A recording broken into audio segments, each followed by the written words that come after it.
Alana bertemu Pak Santo, Head Marketing KPR, 10 rahasia di balik KPR yang menentukan closing properti. Pagi itu, Alana datang ke sebuah kantor bank besar. Bukan sebagai nasabah, tapi sebagai agen properti yang ingin memahami satu hal yang sering jadi penentu closing, yaitu KPR konsumen. Di ruang meeting, ia bertemu seorang pria parubaya dengan kemeja rapi dan tatapan tenang. "Alana ya, silahkan duduk." Namanya Pak Santo, Head Marketing KPR. Pak Santo membuka percakapan tanpa basa-basi. "Kamu agen properti?" Alana mengangguk. "Kalau begitu kamu harus paham satu hal." Ia berhenti sejenak. 90% closing properti di Indonesia itu bergantung pada KPR, bukan pada rumahnya. Alana diam. Ini bukan materi yang biasa ia dengar di lapangan. 1. KPR itu bukan produk bank, tapi produk psikologi. Pak Santo melanjutkan, orang kira KPR itu soal bunga dan tenor. Tapi sebenarnya, ini soal rasa aman. 2. 3 hal yang dipikirkan nasabah KPR. Pak Santo mengangkat 3 jari. 1. Apakah saya mampu bayar? 2. Apakah ini aman jangka panjang? 3. Apakah keputusan ini tidak akan merusak hidup saya? Kalau kamu bisa menjawab itu, closing lebih mudah. 3. Kesalahan agen properti. Pak Santo tersenyum kecil. Banyak agen menjual rumah, tapi tidak menjual rasa aman KPR. Alana terdiam. Ia mulai sadar klien bukan takut KPR, tapi klien takut komitmen 10-20 tahun. 4. KPR bukan tentang gaji, tapi kepercayaan CASHFLOW.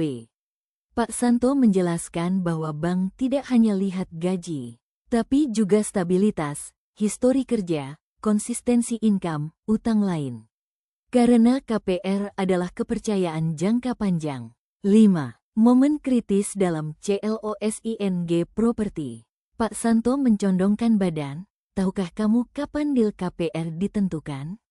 Alana menggeleng. "Bukan di bank, bukan saat appraisal, tapi saat agen pertama kali menjelaskan properti." Alana terdiam lama. 6. Peran agen dalam KPR. Pak Santo berkata tegas, kalau agen salah framing, maka klien bisa ragu.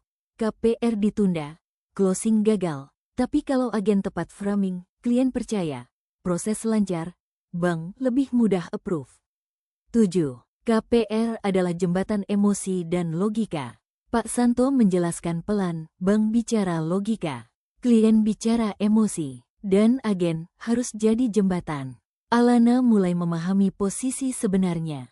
8. Strategi SIMPLE yang diajarkan Pak Santo. Kalau kamu mau bantu closing lebih cepat, jelaskan simulasi cicilan, bantu klien visualisasi hidup di rumah itu, dan jangan hanya bicara harga. Orang tidak membeli angka, mereka membeli masa depan. 9. Kesalahan terbesar ketika menjelaskan KPR.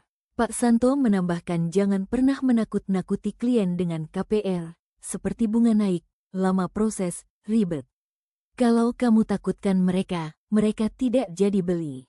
10. Penutup dari Pak Santo. Pak Santo berdiri. "Alana, kalau kamu ingin sukses di properti, jangan hanya belajar jual rumah." Ia berhenti sejenak. "Belajarlah memahami bagaimana uang orang bergerak." Malam itu, Alana menulis, "Ternyata KPR bukan penghalang closing, tapi jembatan yang harus aku pahami, bukan aku hindari." Di dunia properti, agen yang paham KPR dapat closing lebih cepat. Agen yang tidak paham, dia bisa kehilangan banyak peluang. Klien tidak butuh penjual, tapi penuntun keputusan. Terima kasih sudah mengikuti channel kami.